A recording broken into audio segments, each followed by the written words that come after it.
Ji, Bismillah, wassalatu wassalamu ala Rasulullah. Assalamu alaikum, everybody. This is Yusuf Raza and Azam. Assalamu alaikum. Kaise hain aap? वालेकुम सलाम यूसुफ, आप कैसे? Alhamdulillah. So, Azam, what are we doing today?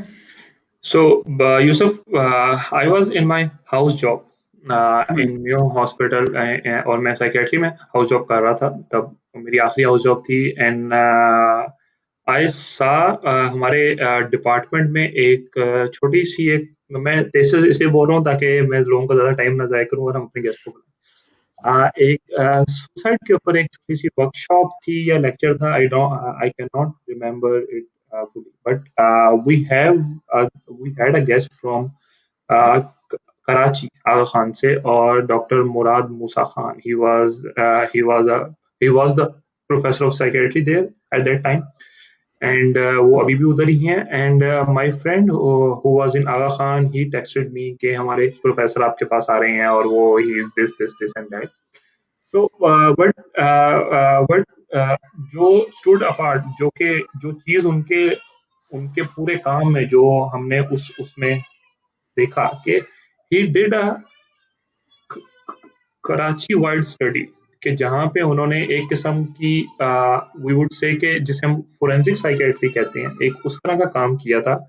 And जितनी भी suicides report हुई थी all over the Karachi, he or his team, they went to those homes and वहां जाके एक किस्म की साइकियाट्रिक ऑटोप्सी कि ये क्या हुआ था, क्यों हुआ था, उसकी साइकोलॉजिकल हेल्थ कैसी थी बंदे की जिसने सुसाइड अटेम्प्ट की और जो कि अब वहां पे नहीं है. तो एक तो ये वाली चीज जो चीज वो जो टिपिकल रिसर्च से जो चीज अलग थी इसमें कि देयर वाज एन एफर्ट कि someone is going out and doing all these interviews. And other than that कि we just say कि हम जनरली इवन इन हम लोग साइकियाट्रिस्ट हम खुद भी इवन अगर मैं अपने आप को देखूं even now what we would say about someone who had done a suicide कि कोई साइकोलॉजिकल इशू होगा, कोई साइकियाट्रिक इशू होगा, बट what stood apart कि उस पूरे रिसर्च में जो काम था कि we should get into the nitty gritty क्योंकि ये मसला इतना इम्पोर्टेंट है और क्योंकि इसमें एक इंसान दुनिया से चला गया. सो इट इज वो सिर्फ उस इंसान के लिए नहीं, अब जो फैमिली है उसके लिए भी ये मसला इतना इम्पोर्टेंट है that in order to understand this phenomenon better and subsequently उसको अवॉइड करने के लिए हमें उसकी बिल्कुल डिटेल्स में जाके उसका एनालिसिस करना पड़ेगा. And so what happened I think about a week back we lost a colleague and we would opt कि हम कोई भी यहाँ पे नाम ना लें. And we lost a colleague. So and I got a message कि अब तो साइकियाट्रिस्ट खुद भी महफूज नहीं रहे. So we thought कि जैसे हमारी बात हुई कि why not we invite Dr. Murad Musa so that we can so that हम लोग जो यूजुअल जिब्रिश यहाँ पे जो हम लोग बोलते हैं हम लोग वो वाला काम ना करें and we have an expert with us. So that's why and Dr. Murad Musa, he is head of department at Aga Khan University, and he's a psychiatrist. He has a PhD, and he has a lot of work in this specific field. हम इसको बिल्कुल कह सकते हैं कि उन्होंने इस एक पॉइंट के ऊपर अपना पूरा कैरियर इसको इन्वेस्टिगेट करते हुए गुजारा है कि specially in our country what are the factors, what are the correlations और हम इनको अवॉइड कैसे कर सकते हैं of a phenomenon जिसको हम कहते हैं suicide. So Dr. Murad Musa Khan. Assalamu alaikum, sir. I'm sorry. Assalamu alaikum, sir. Sir, how are you doing, sir? Okay. Thank you so much for agreeing to be a part of our show. A lot of our team members, our viewers, they were asking that we should say something on whatever had happened, and we felt really inadequate, to be honest, to share anything. So you're honoring us with your presence here. Thank you so much. Well, thank you for inviting me. And sir I hope कि मैंने आपके काम को गलत describe नहीं किया, जितना मुझे समझ आया मैंने उसको डिस्क्राइब किया। नहीं, आपने बिल्कुल सही किया. I am no longer the head of the department. Okay. I ended my term in 2013. Okay. Right. Sir, when we look at something as like suicide, as serious and as prevalent as it is becoming, the work that you've done, what you've been able to um, decipher, what you've been able to uncover, specifically with respect to Pakistan, I think we can say, thanks to you, कि अब हम, there's no copy pasting of um, prevalence or epidemiological factors from abroad. There's a lot of indigenous work that has been done in this area. So when we do look at that from our perspective, from the Pakistani perspective, what is it that stands out with respect to suicide? Well, there are many commonalities across the globe of the 800,000, 8 lakh to 1 million suicide that happen globally. So there are many commonalities between what happens in Pakistan and in the other places. 2 or 3 things that really stand out for Pakistan. One is the social factors. They feature very prominently in our suicides. Now, suicide is a pathway, so there is no direct jump from someone who is poor and someone going and killing themselves. But as distal factors or upstream factors, social factors really are very, very prominent in Pakistan, suicides in Pakistan. So that's one thing. The final common pathway, of course, is always in most suicides a mental health issue. But the upstream factors, what are called the distal factors, certainly are different in different settings. And in Pakistan, social factors, unemployment, poverty, violence, these really feature very heavily. The second thing that really stands out is the gender difference between Pakistan and other places, particularly the West. In Pakistan, the proportion of young married females attempting suicide and dying by suicide is proportionately much higher than you see in the West, where marriage is protective in the West generally. So that's the second thing. The third thing that I think is very prominent is, like everywhere else, the most common method is hanging in Pakistan also. But the second and third method are the use of poisons or use of substances, of which 2/3 use substances that can contain organophosphates. So that's the other important point, and this is the same as in many other South Asian countries like Sri Lanka, India, China, South Korea, and so on.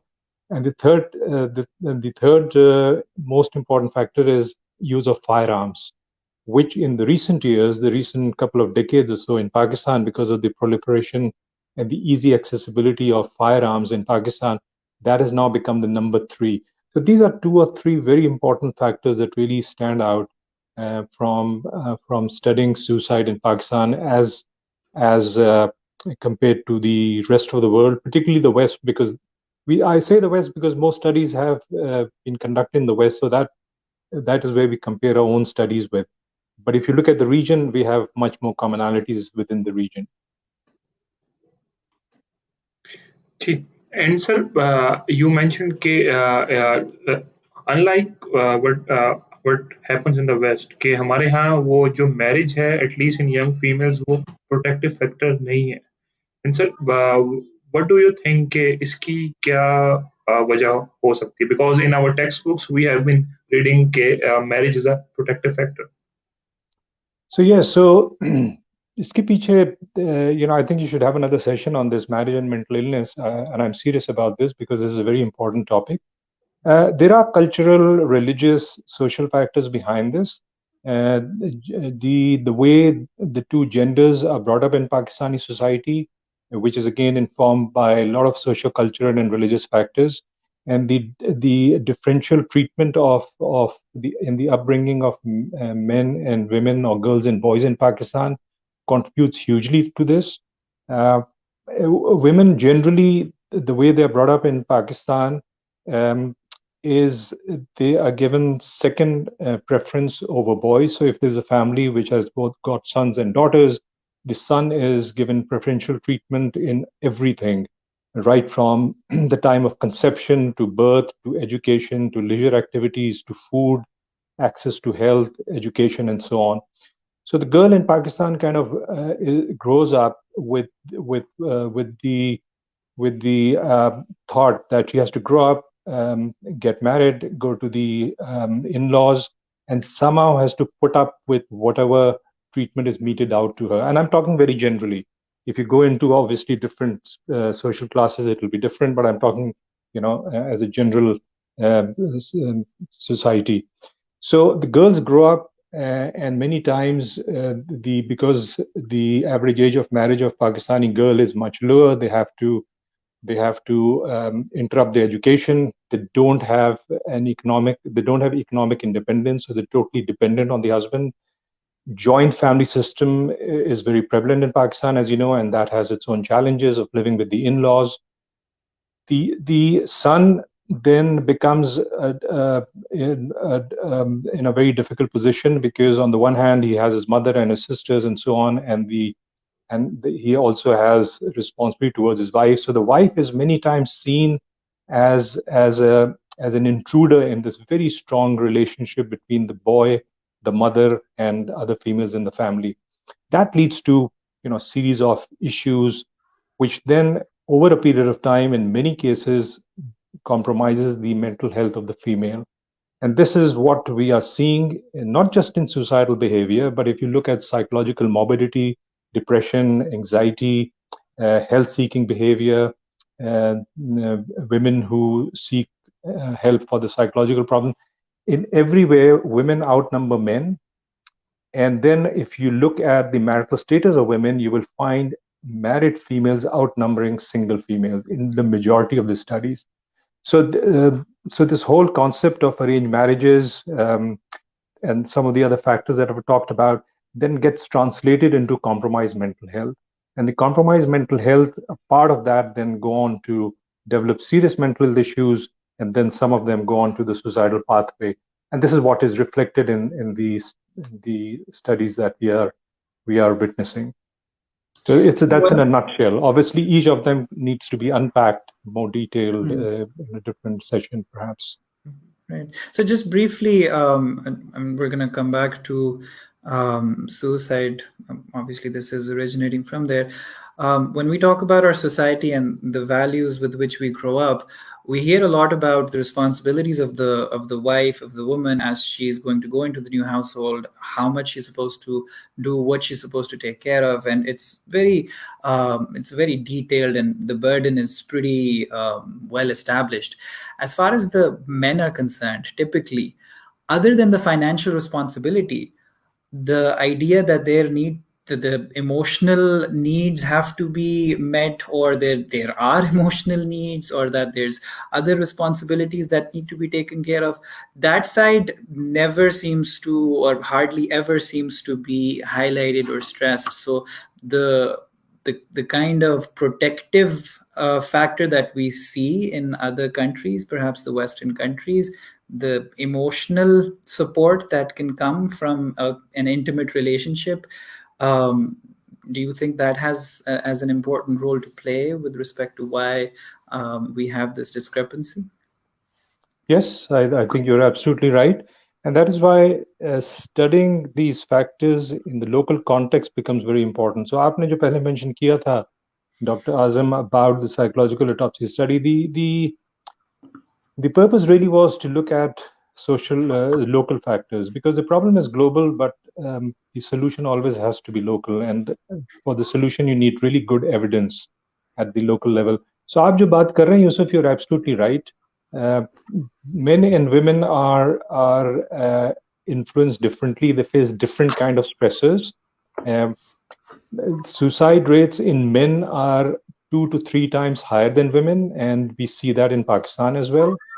In some countries like India, China, Bangladesh, the ratio is much closer. It's almost 1 to 1.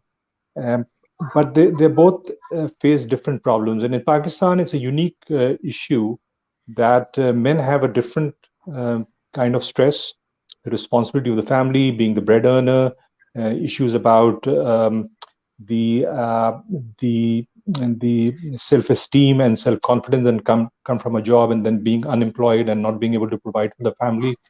That has a different effect on men, which is again translated into psychological morbidity and suicide as well.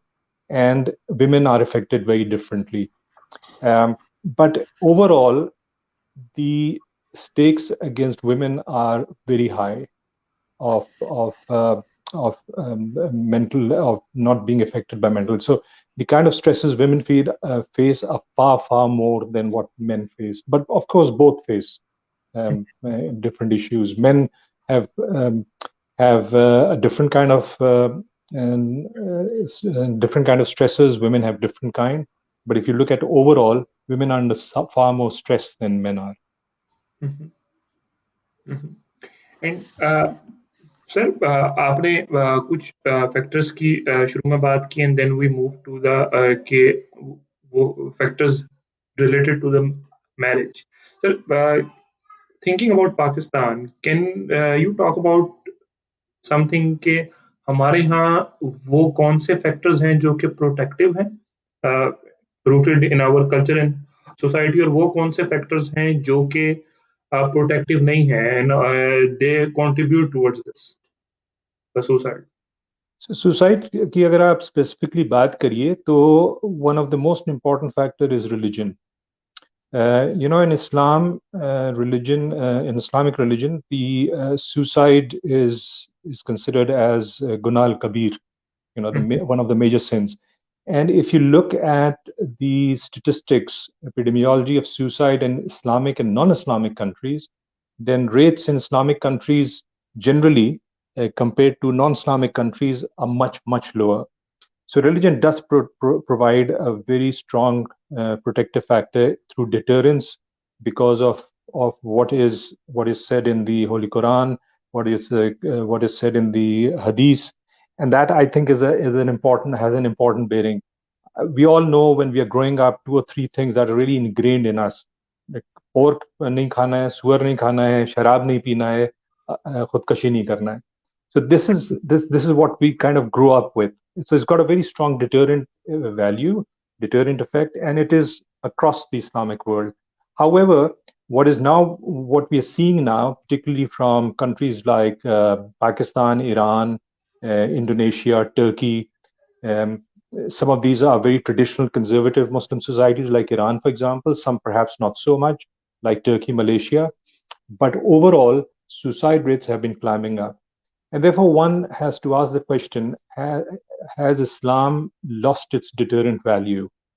And the answer really is yes, it is not. May not have lost it completely, but it has certainly loosened its deterrence value.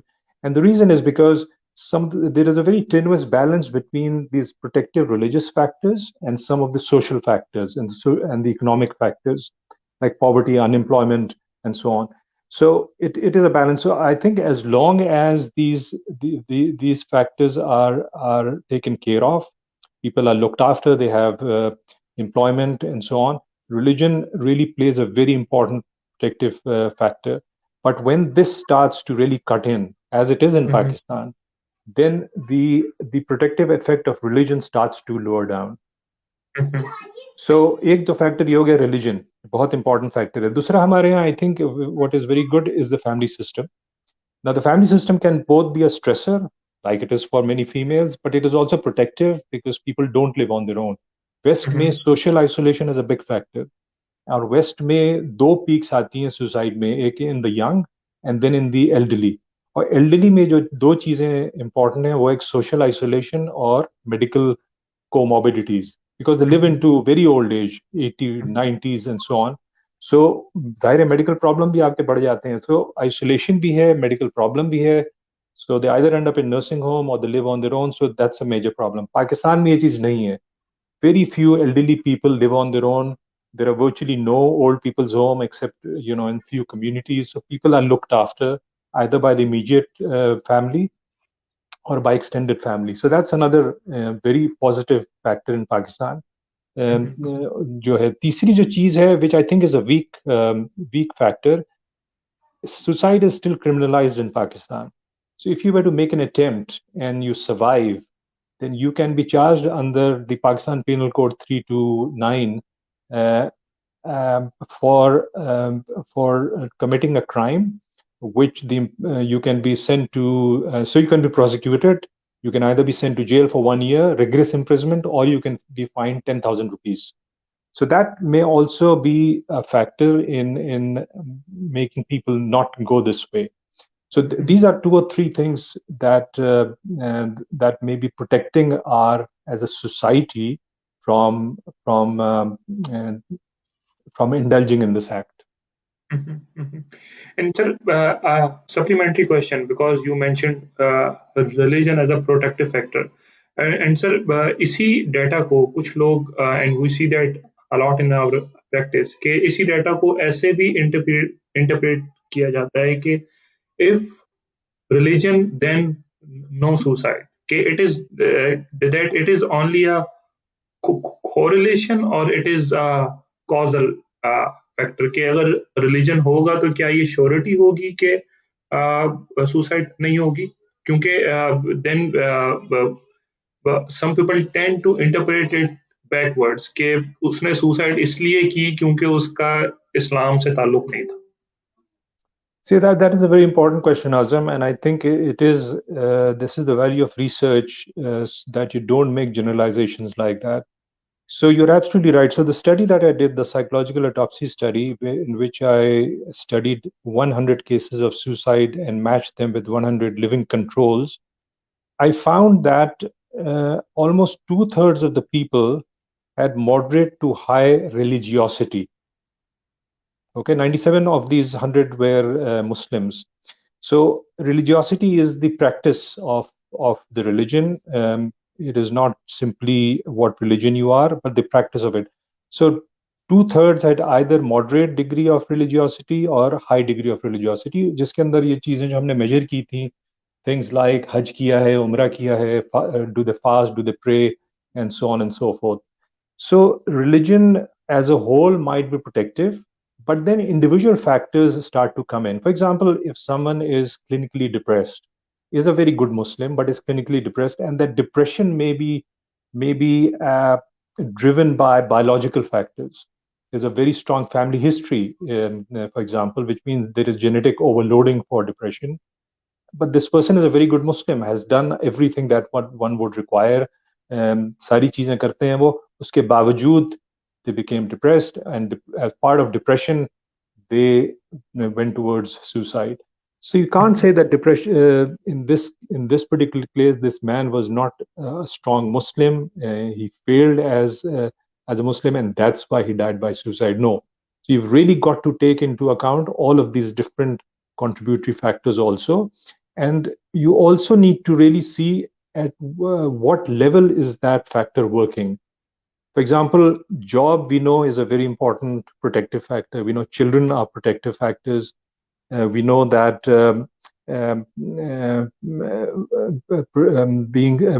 having a good support system is a protective factor, and we know religion is a protective factor also. But these protective factors may work at different levels in different people. So, for example, in a woman, the religion may be working at a lower level, but children might be the highest level. The last threshold for them to cross before they will say, I can't live anymore. So we really got to look at all the factors, and you really need to look at what level is a certain factor working for which person. So it's very complex.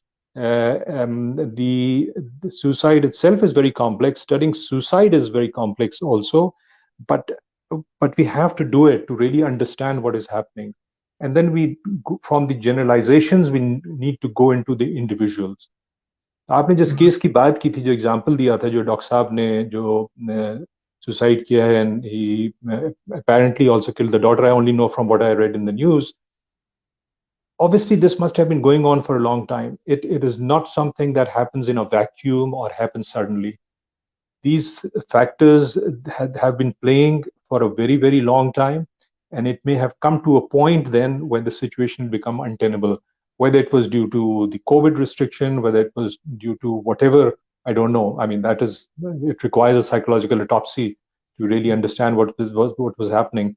And then you have a unique issue here, which is called homicide suicide, in which the person who dies by suicide then kills their loved ones before, and sometimes the children, sometimes the spouse, and then dies by suicide themselves. So this was a homicide suicide, and it really would be very important to not only do a forensic autopsy, which is to really see, the method they used and so on and so forth, but also to look at the psychological aspects of this act to really understand what was happening. And sir ये जो आपने सारे factors अब तक हमें बताए protective, it seems के they are protective over the long term. But sir, in your research, did you find any impulsive acts too? कि क्या ऐसा भी होता है कि पहले से कोई साइकेट्री कोई इशू नहीं था, कोई ऐसा कोई टेम्परामेंट भी नहीं था, लेकिन इम्पल्सिवली कोई चीज हुई और उस पे भी, और सर क्या उसमें भी मेल और फीमेल में कोई फर्क है? क्योंकि sir I am asking from the stand point के एक जनरल परसेप्शन के फीमेल्स आर मोर इम्पल्सिव और वो ज्यादा they tend to go for self harm and suicide. So yes, impulsivity is an important factor, but in my research, as well as research that has been conducted elsewhere also, it is in the minority. Very few people actually die by suicide impulsively. And in majority of these cases, it is really the method that determines the outcome. So if you were to take, say, impulsively 5 tablets of diazepam, benzodiazepines, knowing that benzodiazepines really on their own without any alcohol or anything else are relatively safe in overdose. Very few people actually die by just ingesting benzodiazepine unless it's mixed with alcohol or with other medications. So if one was to take 5 tablets of diazepam impulsively, they will probably survive. But if this person impulsively was to drink जो ये कीड़े मारने वाली दवाई होती है, Morton या typhoon या कुछ इस तरह की घर पे पड़ी हुई है, और उन्होंने 2-3 गल्प ले लिए, and then they vomit and they ingest the vomit, or they can't reach a medical facility in time, the case fatality ratio in this case is very high. Okay, so impulsively जो होता है और जो the people who die are usually those who may have taken a substance of which survival is much less. So the method is determined by that. But impulsivity is a factor. No history, no psychiatric problem, nothing. Something small happened and the person then goes and does something. But in that case, one has to look very carefully of the method that was accessible to the person and what happened soon afterwards. But that's a very, very small number of cases. In the vast majority, there are factors that have been going on that may not be so apparent. People may not have looked at them. When we read about it, एक बड़ा famous case हुआ था उमर असगर खान का some years ago. Air Marshal Asghar Khan के जो बेटे थे Umar Asghar Khan, he was developmental consultant. उनके बारे में ये था कि नहीं, उसने तो अभी बात की थी, उसने फोन किया था अपनी वाइफ को, ये ऐसे हुआ था वैसे हुआ था. We have an external life which other people know about us, but we also have an internal life, and very few people have access to that internal life, what is going on, the conflicts, the difficulties we have in ourselves, the problems that we are facing, and we don't always talk about those things. So that thing is going on. We are struggling with these things, and some people are struggling really badly and we can't find a way out, and particularly people who are not those who can express themselves, or they have access to kind of professional help, or they're open to discuss their problems, and it kind of germinates within themselves. They reach a breaking point, and then it may require a very small trigger then to push them over the edge. So in many of these cases where you find they say कि well उसने तो अभी phone किया था या कल party में गया था, they have this internal life that has been going on. They have been struggling for that for a long time, and then suddenly something may have happened that pushes them over the edge. And that is why the value of really reconstructing the pathway that led to the person taking such an extreme act is very important, but it's not done. So we end up by making these very kind of superficial connections. वो exam में fail हो गया इसलिए उसने मार लिया, उसकी मंगनी टूट गई तो इसलिए उसने मार लिया. No, it is not like that. It is there are very important individual factors that we need to be aware of or to study, and only then we can understand what happened in a particular case. Sir, जो आपने final common pathway की भी बात की थी, and to what you just said कि this internal life that's been going on, और काफ़ी अरसे से मसाइल चलते आ रहे हैं, और अगर हम उसको like the more distant factors that we spoke about earlier, there seems to be an interface और an overlap here, that those distant social factors, when they are of the nature ke the idea of mental illness is so stigmatized, and that is reflected in जो आज़म ने बात की थी कि वो जो हम एक बैकवर्ड कॉजेशन की मिसाल सामने रखते हैं, और जी उसका इस्लाम कमज़ोर था या उसका ईमान कमज़ोर था, and that contributes to that stigmatization of the whole mental illness or the legal aspects as well. And the person who has that internal life going on and there's mental health challenges there will not end up seeking help or getting the appropriate help, and then the culmination is unfortunately in that suicide attempt. So in a sense, all of what the way we're contributing to the stigmatization of mental illness is contributing to the increased prevalence of suicide. Yes, I would agree with you absolutely. So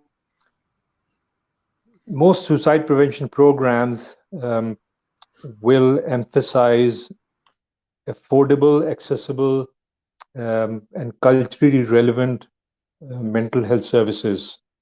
So the mental health services could be psychiatric services, it could be helplines, it could be drop-in centers, it could be counseling services, any type of that, where the person can, once they get into a crisis, either a suicidal crisis or a mental health crisis or any type of crisis that will impact his mental health, can seek help from there. So all suicide prevention programs will emphasize on all of these. So the more we can talk about these things in a healthy manner, that it is not wrong to harbor such ideas or get these ideas, or it under stress, under in conflicts or problems, people can feel like that. It is okay, and you can seek help. The more the stigma will decrease, and the more people will be able to seek help before they get onto the suicidal pathway, or if they are on the suicidal pathway, they can get off before they reach the critical points.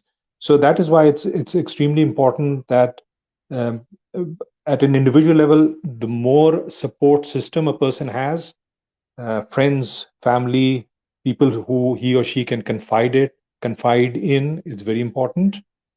But also at a societal level, if we are able to provide services, confidential services that are affordable and accessible, then people can seek help if they run into problems. And so when you say raise awareness, जो बहुत बात होती है, भाई raise awareness, media का बहुत role है, बिल्कुल रेज करें अवेयरनेस, बहुत अच्छी बात है, लेकिन उसके साथ साथ लोगों को हथियार भी दीजिए कि कहाँ जाएंगे वो, जब उनको आगाही होगी कि मुझे डिप्रेशन है, तो वो जाएंगे कहाँ पे. प्राइवेटली साइकाइट्रिस्ट जो चार्ज करता है पाकिस्तान में 2000 से लेके 5000 रुपए उनकी फीस है for a session. How many people can afford it? If you go to public sector hospital, a civil hospital in any city, you can see the rush over there, and that is why it's only accessed by the very poor. So raise awareness के साथ साथ हमारी responsibility ये भी है कि हम quality की अच्छी सर्विसेज भी साथ साथ डेवलप करें. वो हम नहीं कर रहे हैं. 400-450 साइकाइट्रिस्ट हैं, इतने ही साइकोलॉजिस्ट है पाकिस्तान में, सारे बड़े बड़े शहरों में हैं, और जो पॉपुलेशन है हमारी, it's suffering like anything. So it's a big problem, but stigma इसी तरह डिक्रीज होगा when you have all aspects of the program being developed or in place. Sir उसी में अगर हम थोड़ा सा बात को आगे लेके चलें, जब हम कहते हैं कि 400-450 साइकाइट्रिस्ट्स हैं भी, a lot of people will say कि I had problems, I went to a psychiatrist, but then उन्होंने बात भी नहीं सुनी, 10-15 मिनट मेरे ज़्यादा से ज़्यादा उनके साथ लगे, उन्होंने 3-4 दवाइयाँ दी और मुझे कहा कि 2 हफ्ते बाद आ जाना. और फिर इस तरह की प्रैक्टिसेस और इस तरह की स्टोरीज जब और पॉपुलराइज होती हैं, then people who are already having a difficult time thinking about to making themselves vulnerable in front of a stranger are going to think even harder, or the deterrence of going to seek professional help becomes all the more for them. So Yusuf, there are lots of unwritten things that we'd never talk about in public. Anyone working in a public sector hospital, please ask yourselves, why do they have to do private practice? अगर आपकी तनख्वाह है 1 लाख या 80,000 रुपए या 1.5 लाख और आपका जो खर्चा है वो 10 लाख का है, बिकॉज आपके 2 बच्चे अमेरिकन यूनिवर्सिटी में पढ़ रहे हैं और 3 बच्चे प्राइवेट स्कूल में जा रहे हैं, how are you going to make the ends meet? So as a doctor, you have to do private practice. Now, private practice may volumes will bring you more cash. The more patients you're able to see, the more money you'll make that month. So it's a purely economic issue. So people are forced to go into private practice, and in private practice, you're only there because you have to earn money. 3,000 अगर आप 10 मरीज देखेंगे तो आप जाहिर है you will only earn 30,000 rupees.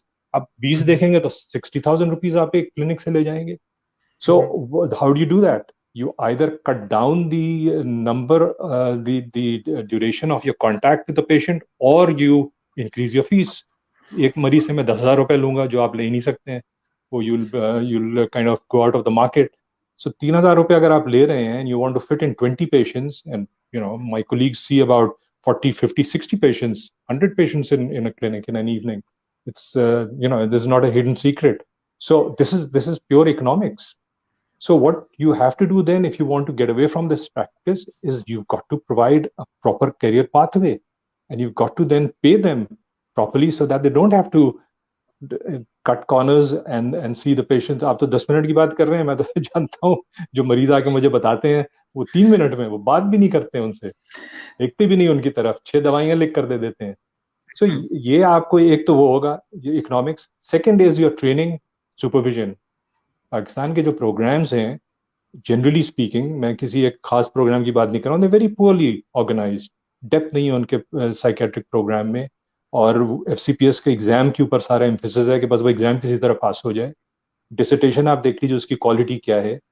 सो ये सारी चीजें जो हैं फिर इनके ऊपर आ जाते हैं आप कि वो रोल मॉडल्स कौन है, किस किस्म का वो मॉडल फॉलो कर रहे हैं. बायोमेडिकल मॉडल हम पढ़ते हैं किताबों में, साइको सोशल मॉडल. प्रैक्टिस में जब आते हैं तो इट्स प्योरली फार्माकोलॉजिकल मॉडल.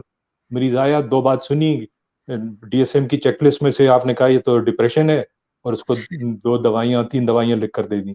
सो वो एक बहुत बड़ा प्रॉब्लम हो जाता है ट्रेनिंग का, एजुकेशन का, सुपरविजन का. There is no accountability then, absolutely none. The kind of patients that I see in my clinic, the kind of medical summaries तो कोई कैरी नहीं करता है, लेकिन जो कैरी करते हैं वो प्रिस्क्रिप्शन कैरी कर रहे होते हैं डॉक्टरों के. तो जो मैं देखता हूँ वहां पे, तो you get a very good idea what this person must have been put through. And then pharmaceutical industry का फिर आपका बहुत बड़ा एक रोल है, जिस तरह से वो इन्फ्लुएंस कर रहे हैं हमारी प्रैक्टिसेस को और जिस तरह प्रमोट कर रहे हैं दवाइयों की. So it's a huge problem, and to address that you really have to look at everything: workforce, career planning, financial reimbursement of a specialist, and development of the services. So it is a big problem, but the only way you can address that is to be transparent and open and really put these things on the table. If you don't do that, मरीज तो सफर कर रहा है पाकिस्तान में, there's no doubt. और psychiatric मरीज तो बहुत बुरी तरह सफर कर रहा है. So I totally agree with you जो आपने कहा था कि जब जाते हैं और वो उनको इस किस्म की ट्रीटमेंट मिलती है तो 4,500 हो या 450 साइकेट्रिस्ट में 4,000 हो, और अगर यही प्रैक्टिस करेंगे तो मरीज को तो फायदा नहीं होगा. So I agree with you. Sir because कुछ पेरेंट्स भी हैं जो कि that might have been listening to you.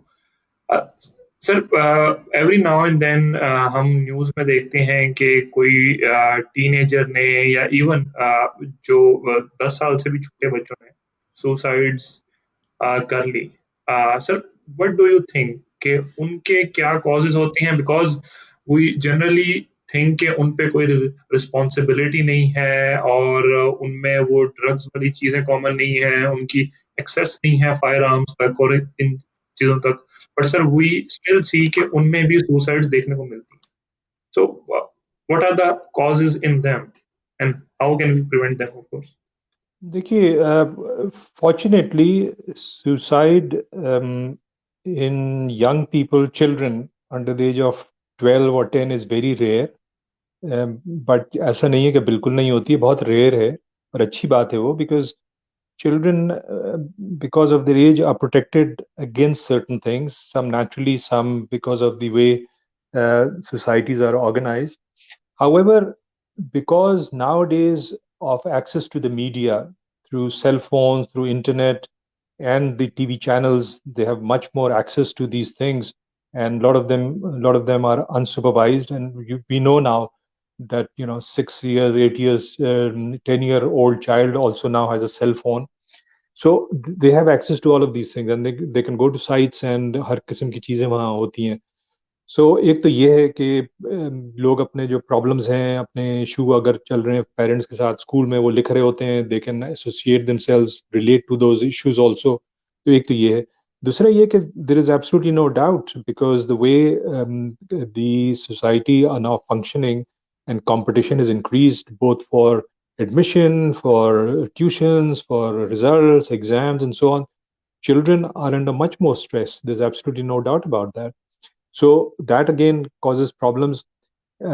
But I don't think it's new. In every generation, there have been problems. The issue is that, I mean, आपके सवाल का जो second part होगा, what can parents do?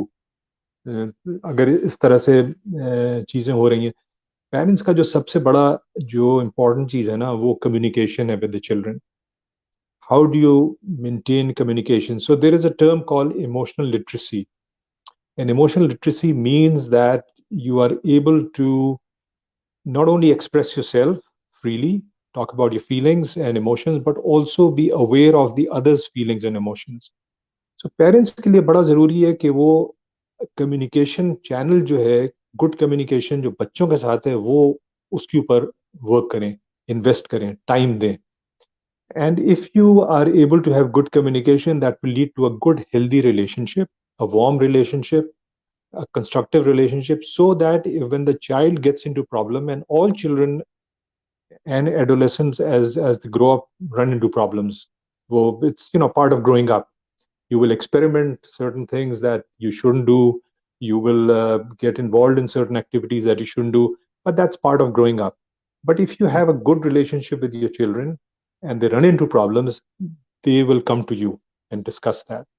But if you have a weak relationship, it's punitive, it's offhand, it's temperamental, it's one based on power dynamics. तो बच्चे को जब problem कुछ होगा, चाहे वो स्कूल का हो, चाहे वो दोस्तों के साथ हो, कुछ भी हो, वो नहीं आएगा आपके पास कि जी यहाँ तो मार पिटेगी, डांट पिटेगी, ये होगा, वो होगा.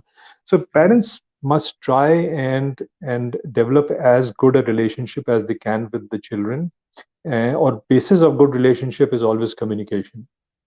How can you communicate? Our communication, as you know, is a two-way street, so both parties have to know that, children as well as adults. This can obviously be supplemented by what a good child rearing practice is, what is respect of the elders, both in the school and as well as home. Religion हमारा क्या कहता है, ये सारी चीजें फिर supplementary हो जाती हैं. लेकिन जो बेसिक चीज है वो ये है कि पेरेंट्स का, और पेरेंट्स क्योंकि they are older so they have more responsibility, is how you can develop a good relationship, a good healthy relationship और उसका जो बेसिस है कम्युनिकेशन है. इस पे बहुत ज़रूरी है एम्फेसाइज करना. Yusuf, should we take some questions? क्योंकि questions 2-3 हैं chat में, and then we should not keep sir. बिल्कुल सही है सर. बस एक सवाल जो काफ़ी पहले इवन चैट में भी आई थिंक एको उस तरह से तो नहीं हुआ, लेकिन पहले से लोगों के जहन में काफ़ी चल रहा है. जो रिसेंट इवेंट हुआ था, mental health professionals are being affected. अब मेंटल हेल्थ अवेयरनेस की हम बात करते हैं, प्रोटेक्टिव फैक्टर्स की बात करते हैं, वो कहते हैं physician heal thyself. If this is something that our own community is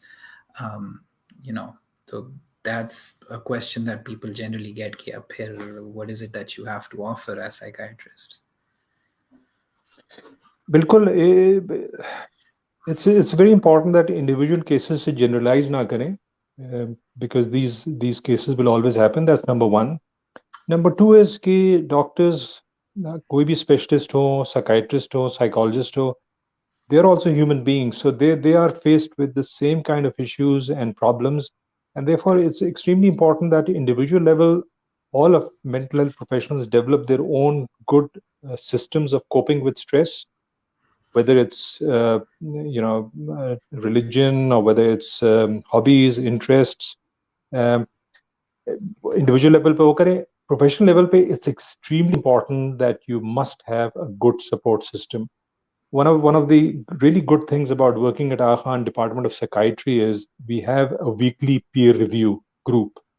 So every Friday, 8:30 to 10 o'clock, we have a peer review. It is a support group. So all the people in the department, they come. We don't discuss clinical cases. If it is clinical case, we'll discuss the effect it is having on us, the stress that it is causing. And so people can give their views and support each other. But the most important thing is that you feel supported. You're not alone dealing with that issue. And in the field of mental health in Pakistan, the issues that we face are huge, enormous. Child being sexually abused by the father, but the mother says aap kisi ko batayega nahi. What do you do with the child? Or you have a woman who's being abused by the husband and she tells you not to bring it up with anyone else. You're carrying that information with you. And then so many other things that we carry, secrets, intimate information and so on. And what do you do? Where do you park these things? So you need a good support system. At individual level, you must have healthy activities. Exercise, diet, sleep, जो 3 stress management के जो pillars हैं, उसके ऊपर focus करना बड़ा जरूरी है. And to have the most important thing about stress management का जो है is balance. A balance between your professional life, your personal life, your spiritual life, your family life. इन सब चीज में बैलेंस रखना. और जहां पे आप एक को इग्नोर करके दूसरे पे ज्यादा फोकस करेंगे and you become go out of balance, it will affect you somehow or the other. It will affect you in the physical medical illness type of thing, stress related illness, hypertension, IBS, and so on and so forth, or it can affect you psychologically. And the psychological effect is what we saw in this unfortunate incident. But even that's an extreme incident. उससे पहले मैं आपको बता दूं, जो burnout होता है, burnout when you become totally kind of dissociated from the patient's plight and his pain. And that is why a lot of us who just write prescription and want to get the patient out are burning out. They don't want to listen to any other patient with the problems. They just want to write a nuskha and get the patient out. So these are all signs of burnout. So recognizing these signs are very important, and then taking care. And you have colleagues, you can talk to them, people within your department or other people you can talk to. But if you feel, first recognize the symptoms, and secondly, if you do feel you are in that area, then seek help. Right. So thank you so much. बस जल्दी से before we move on to the other questions, आपने शुरू में support group की बात की. हमारी जो रिवायत है psychiatry की, psychoanalysis से, there was an incumbent in that if you're going to perform a psychoanalysis, you should be analyzed yourself.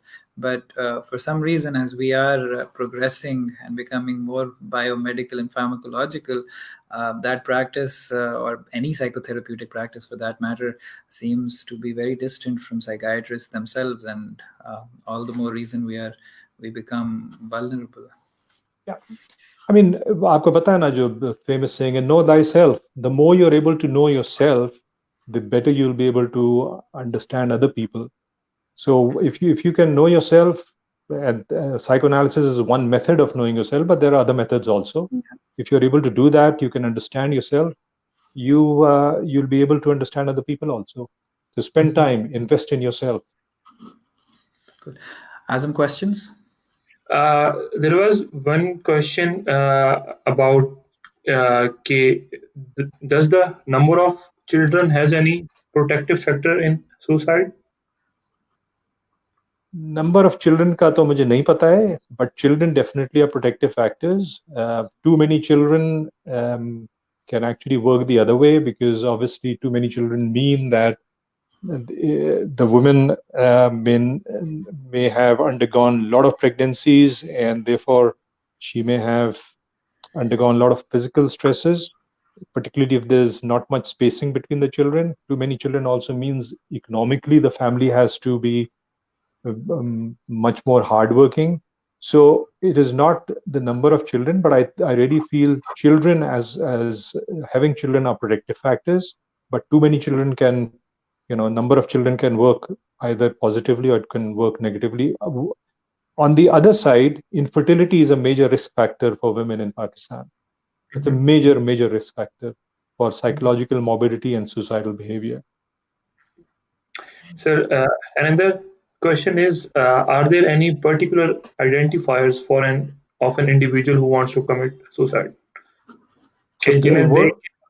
So word जो आपने use किया ना अभी, commit, we don't use the word commit because commit means it's a crime, and suicide is not a crime, although Pakistani law कहता है crime है, but from the medical point of view, it's you die by suicide, you don't commit suicide. So sorry, क्या सवाल आपका? Sir कोई particular identifier sorry, देखिए बहुत सारे आइडेंटिफायर्स हैं, लेकिन जो एक जनरल चीज है वो ये है कि एक इंसान जिसको आप जानते हैं, उसकी ये बिहेवियर है, इस तरह से वो बिहेव करता है, अगर उससे हट के कोई चीजें आप उसके बारे में देख रहे हैं, then you should become worried. So for example, if there is someone who is always very happy, always laughing, always making you laugh, and suddenly he or she has become really quiet, then you really have to just sit back and say, what is happening with this person? And if you get other clues also, then your red flag should be raised. Similarly, if the person normally is a very quiet person and suddenly you find this person to be really talkative and very friendly, then you need to be concerned about other things like people who are missing out on the work, not calling you, not replying to your messages and so on. Then you know that something might be happening. So reach out to this person. So number one, suicide prevention जो वो है strategy है. Number one, suicide prevention strategy at the individual level is connectedness. Anyone who dies by suicide dies in isolation. ठीक है, except for those very few suicide जो publicly करते हैं because of some issue. Majority of the suicide people who die by suicide do it in isolation, and they feel totally alone. They feel no one can understand their problem. There is no way out of the problem. All doors are closed. So connectedness is number one suicide prevention strategy. कि अगर आप reach out, if someone you have not heard from somebody, reach out to them. Message करिए, phone करिए, अगर मिल रहे हैं आप उससे मिलिए, क्या हाल है? Haven't heard from you for a long time. Is everything okay? So that's number one. And the number one suicide prevention जो area है, that is family and friends. ये याद रखिएगा कि isolation में लोग मरते हैं और जिनका support system नहीं होता है. So if you're able to reach out, you will decrease the tendency for this person to feel isolated. And family friends are the people who can recognize the change in the person most. because you see them every day or you see them regularly, so you see the change. So reach out to people who you find, and these are the pointers for the others. So another question is asking, what is the solution for people who are suffering but can't afford to go for therapy, since the charges are so unaffordable? So वही मैंने जो आपको पहले ही बताया था, it is a major problem. There's absolutely no doubt. In every city, I think there are organizations that run on charitable basis. I know in Karachi there are several such organizations. तो आपको वहाँ free treatment मिल जाएगा, कुछ नहीं होगा. Maybe the quality may not be that good, but at least you'll get help. There are a few helplines that at least offer some assessment. So उसका आप कर सकते हैं.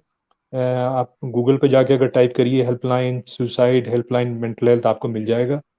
उसमें भी जो आपके गवर्नमेंट हॉस्पिटल है वहाँ पे वैसे तो इलाज फ्री है, लेकिन जैसे मैंने बताया कि it is really not accessible, क्योंकि इतना रश होता है वहाँ पे and they're under so much stress. It is a big problem.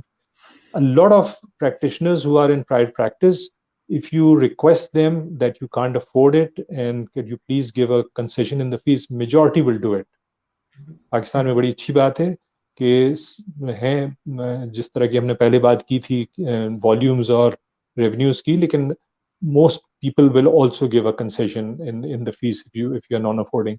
So ऐसा नहीं है कि बिल्कुल होपलेस सिचुएशन है, लेकिन लोग हैं और आप कर सकते हैं एंड रिक्वेस्ट देम, तो बिल्कुल आपको मिल जाएगा. Great. So thank you so much for your time, for sharing your valuable experience and guidance with us. We hope for this connection to continue, for you to, if you can spare time, join us on Psychiatric again in the future. We would be honored to have you again. Sir, Thank you very much. Sir आप भी बंद ना कीजिएगा. We should. Okay, Yusuf, I think. So this is the end of our live broadcast. Thank you so much, everybody, for being a part of this. We will be back with you for future sessions of Psychiatric Weekly, inshallah. जो sir ने बात की थी at Telepsychiatry Pakistan, we are creating such a service in which those who cannot afford will be accommodated for as much quality as we can possibly offer, inshallah. So thank you very much. Wa akhiru da'wana alhamdulillahi rabbil alamin.